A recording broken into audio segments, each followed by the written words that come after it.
A perícia divulgou ontem trechos recuperados da conversa entre o presidente Temer e Joesley Batista, que permitiram compreender melhor o contexto dos diálogos.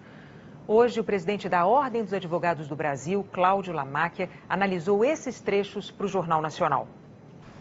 Os peritos usaram protocolos nacionais e internacionais para analisar as conversas. Algumas técnicas periciais aplicadas seguem as normas recomendadas pelo Grupo Científico de Trabalho em Evidências Digitais, apoiado por órgãos de segurança americanos, como o FBI. Tudo pela precisão no laudo, que atestou que não houve edição de conteúdo, recuperou trechos antes incompreensíveis e reconstituiu o diálogo daquele 7 de março. Joesley estava escutando a rádio CBN quando chegou ao Palácio do Jaburu. A perícia buscou a programação da rádio e conseguiu chegar ao horário preciso em que Temer foi gravado por Joesley, das 10h31 às 11h16 da noite. O laudo concluiu que as descontinuidades são decorrentes da atuação de mecanismo de detecção da pressão sonora do gravador. Isso significa que o gravador usado por Joesley é acionado pela voz e interrompe a gravação quando a conversa está em volume baixo demais. Ou seja, as interrupções são automáticas. Os peritos reforçam que não foram encontrados elementos indicativos de que a gravação tenha sido adulterada por meio de inserção ou supressão intencional de trechos de falas, ocorridas em outro momento ou em ambiente diverso. Durante esses 38 minutos e 48 segundos de conversa, a análise dos peritos permitiu compreender melhor o contexto dos diálogos e também esclarecer trechos, como, por exemplo, o que a Procuradoria-Geral da República entende ser o aval do presidente para a compra do silêncio de Eduardo Cunha. As expressões usadas, segundo a Polícia Federal, assumem papel decisivo na investigação. No documento, M1 se refere a Joesley e M2 a Temer. O empresário começa dizendo que zerou pendências com Cunha. Joesley diz: fiz o máximo que deu ali, zerei tudo. O que tinha de alguma pendência daqui para ali, zerou, tal. Temer concordou. Tudo. A resposta é um novo trecho recuperado pela perícia. Joesley segue: liquidou tudo e ele foi firme em cima lá, veio, cobrou, tal. Eu pronto, acelerei o passo e tirei da frente. A conversa segue e, num trecho novo, os peritos esclarecem que Temer falou mais do que se sabia até agora. Joesley diz: tô de bem com Eduardo. No novo trecho, a perícia esclarece a resposta, que antes estava inaudível. Temer diz: muito bem. Joesley diz: e, ao que Temer completa: tem que manter isso, viu? Joesley responde: todo mês. Para o presidente da Ordem dos Advogados do Brasil, os trechos, agora esclarecidos pela perícia, agravam a situação do presidente. Esse trecho, onde o presidente responde muito bem, ele traz no contexto uma ideia de que o presidente está aceitando isto tudo que está sendo feito. Agora, isto será objeto exatamente de um processo e do devido processo legal e do direito de defesa que o presidente terá que ter. Agora, nós precisamos, e a sociedade brasileira quer, esclarecimentos sobre esses fatos. E mais um novo trecho que só a perícia conseguiu recuperar. A continuação desse diálogo, após o empresário dizer todo mês. Temer responde: o Eduardo também, né? Joesley concorda: também. Temer: Joesley segue: tô segurando as pontas, tô indo. Temer responde: Esse trecho onde o presidente da República afirma o Eduardo também, demonstra sim uma conversa nada republicana realizada entre o presidente da República e o empresário. E uma conversa que precisa ser esclarecida. E este esclarecimento, ele ocorrerá a partir da abertura do processo, aonde o presidente da República terá o direito assegurado à sua defesa. E é isso que a sociedade brasileira espera.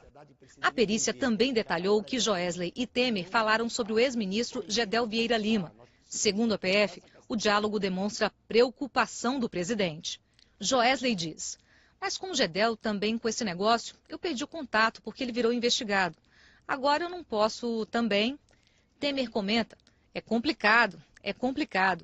Joesley emenda: eu não posso encontrar com ele. E Temer diz ao empresário que o contato dele com Gedel pode parecer obstrução de justiça. É porque parecer obstrução de justiça, viu?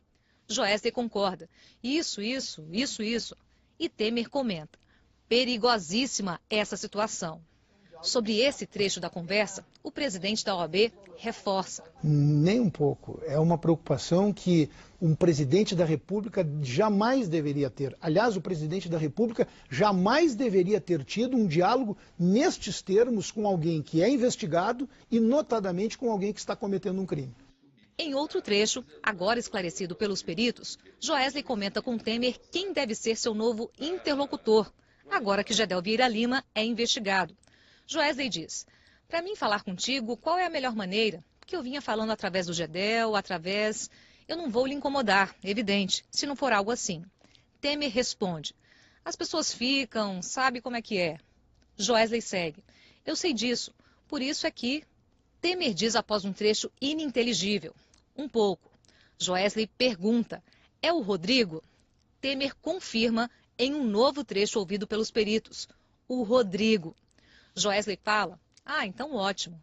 Temer então afirma: pode passar por meio dele, viu?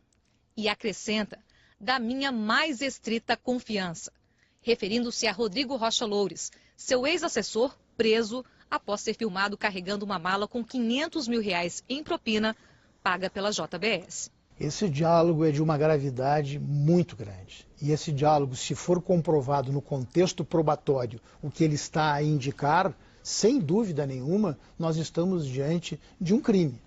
Os peritos criminais recuperaram ainda mais um trecho do diálogo em que Joesley e Temer combinam como deveriam ser os próximos encontros do empresário com o presidente no Palácio do Jaburu, num horário em que não há jornalistas. Joesley disse: funcionou super bem, à noite.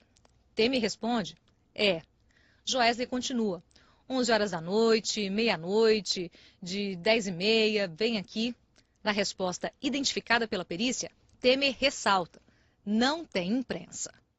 Para o presidente da Ordem dos Advogados do Brasil, os trechos, agora esclarecidos pela perícia, complicam a situação do presidente. Sem dúvida nenhuma, esta perícia, e notadamente diante do fato de que a própria Polícia Federal consegue recuperar alguns dos trechos que eram inaudíveis, tornou a situação do presidente da República ainda mais difícil diante de todo o contexto probatório e diante exatamente do áudio que é recuperado, porque ele traz fatos que são muito graves, de extrema gravidade. O ex-deputado Eduardo Cunha negou qualquer participação ilícita nos fatos e afirmou que vai prestar todos os esclarecimentos nos autos. A defesa de Gedel Vieira Lima afirmou que, em depoimento, Joesley Batista disse que nunca pagou propina ao ex-ministro e que somente fez doações legais para as campanhas de Gedel. A defesa do ex-ministro afirmou ainda que ele nunca atrapalhou qualquer investigação e que tem cooperado com as instituições.